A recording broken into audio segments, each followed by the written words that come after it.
यो।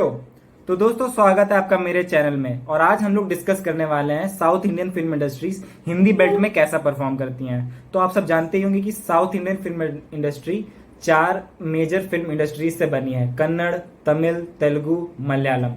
तो कौन सी industry Hindi belt में रूल करती है, कौन सी अंडर परफॉर्म करती है, इसके लिए हमें सबसे बेसिक से स्टार्ट करना पड़ेगा कि एक्चुअली में south Indian film industry north Indian audience के बीच पॉपुलर हुई कैसे। तो इसके लिए हमें 90s के टाइम में वापस जाना पड़ेगा, जहां पर south Indian actors Hindi belt में पॉपुलर नहीं हुआ करते थे।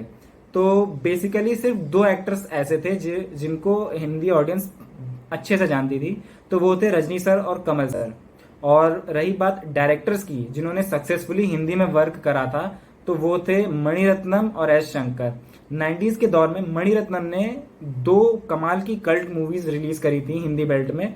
वो थी रोजा और बॉम्बे। बॉम्बे जो भी मूवी थी वो बेस्ड थी बाबरी मस्जिद रियॉट्स पे। तो इस मूवी का थीम काफी बोल्ड था उस टाइम के हिसाब से, और ये हिंदी में बहुत बड़ी सक्सेस थी। बात करें एस शंकर की, तो उन्होंने 96 में हिंदुस्तानी नाम से अपनी इंडियन मूवी को हिंदी बेल्ट में रिलीज करा था, जो कि हिंदी बेल्ट में बॉक्स ऑफिस में बहुत बड़ी सक्सेस थी उस टाइम पे। तो by the end of 90s जो सबसे पॉपुलर एक्टर्स थे वो थे रजनी सर और Kamal sir. But other actors like Chiranjeevi, Mammootty, Mohanlal, वो हिंदी ऑडियंस में उतने पॉपुलर नहीं थे। तो क्या हुआ 2000 के बाद से कि ये एक्टर्स बहुत ही पॉपुलर होने लगे। तो दोस्तों, सन 2000 के बाद हुआ क्या कि साउथ इंडियन एक्टर्स जो से साउथ में पॉपुलर थे, अदर देन रजनी सर और कमल सर, वो हिंदी ऑडियंस में भी बहुत पॉपुलर होने लगे। तो एक्चुअली में हुआ क्या, गोल्ड माइन टेलीफिल्म्स नाम की एक डिस्ट्रीब्यूशन कंपनी थी, फिल्म डिस्ट्रीब्यूशन कंपनी। उसने बहुत ही लो रेट्स पर साउथ इंडियन फिल्म्स के राइट्स एक्वायर करे और उसे हिंदी में डब करके टीवी पर दिखाने का फैसला लिया। तो इससे हुआ क्या, गोल्ड माइन टेलीफिल्म्स को बहुत ही बड़ा प्रॉफिट जनरेट हुआ, प्लस जो मूवी वो टेलीविजन पर दिखाते थे वो हिंदी ऑडियंस को बहुत पसंद आती थी, जिसकी वजह से South Indian actors like Allu Arjun, Mahesh Babu, Ravi Teja, Nagarjuna and many more Hindi audience के बीच में बहुत पॉपुलर हो गए। तो इसके चलते ही Hindi audience South Indian actors को रिकॉग्नाइज करने लग गई थी।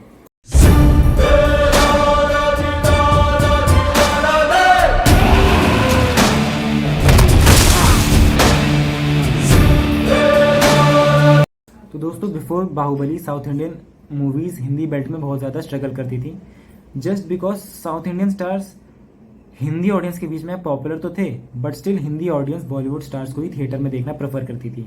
दूसरा, वीक प्रमोशन स्ट्रेटेजीज। तीसरा, वाइड रिलीज की कमी।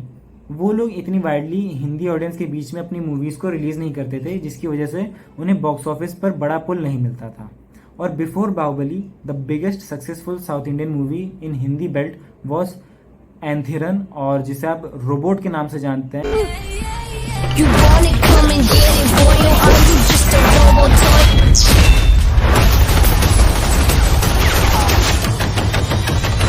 जिसने उस टाइम पर 32 CR का बिजनेस करा था हिंदी बेल्ट में, जो कि एक बहुत बड़ा रिकॉर्ड था।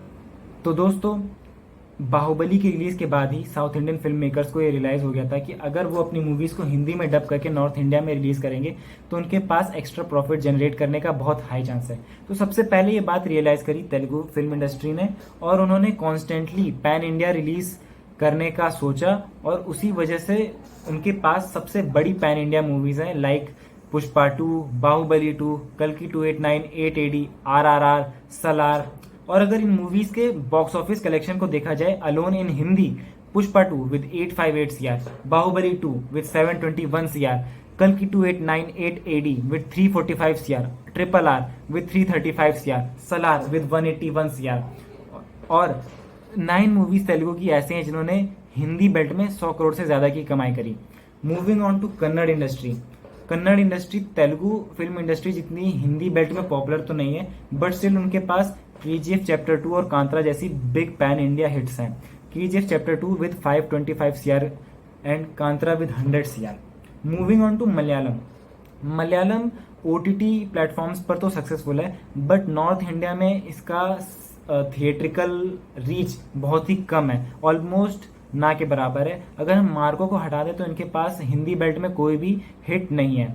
Moving on to Tamil industry, हालांकि तमिल इंडस्ट्री के पास सबसे बड़ा पोटेंशियल था, सबसे बड़ी फिल्म इंडस्ट्री बनने का इंडिया की, because they had some of the biggest superstar like Kamal Haasan, Rajinikanth, Vijay Thalapathy, Suriya, Ajith, but वो उसको कभी कैपिटलाइज ही नहीं कर पाए बिकॉज वो नॉर्थ इंडियन को कभी सीरियस लेते नहीं है, thanks to Dravid politics, Tamil Dravid politics, जिसकी वजह से वो अपनी मूवीज़ को नॉर्थ इंडिया में प्रमोट ही नहीं करते हैं और उनकी मूवीज़ नॉर्थ इंडिया में कुछ उतना खासा कमाल कर भी नहीं पाती हैं। अगर 2.0 को हम हटा दें, जिसने हिंदी में 240 CR का बिजनेस करा था, तो कबाली, लियो, रोबोट, इनमें से किसी मूवी ने भी हिंदी बेल्ट में 40 CR का फिगर भी कभी क्रॉस नहीं करा है, जिसकी वजह से हमें पता चलता है कि इन फ्यूचर अगर तमिल अपनी स्ट्रेटेजी चेंज नहीं करती इंडस्ट्री, तो वो पैन इंडिया रेस से बाहर हो जाएगी। कन्नड़ और तेलुगु के बीच में ही ये पैन इंडिया रेस चलती रहेगी, विद मोस्ट लाइकली कि तेलुगु ही लीड करेगा for next decade. Thank you, that was all from my side. मिलेंगे नेक्स्ट वीडियो में। आपको ये वीडियो कैसा लगा, खराब लगा, बोरिंग लगा, क्रिंज लगा, वर्दी लगा, देखने लायक, जैसा भी लगा कमेंट करके जरूर बताइए। और मैंने पहली बार इस तरीके का वीडियो बनाया अपनी लाइफ में, और मैं एक कॉलेज स्टूडेंट हूँ और मैं कॉलेज से पास आउट हो रहा हूँ जस्ट, तो मुझे इतना एक्सपीरियंस है नहीं यूट्यूब का। तो आप कमेंट सेक्शन में मुझे सपोर्ट करिए, मेरे चैनल को सब्सक्राइब करिए। थैंक यू दोस्तों, बाय बाय।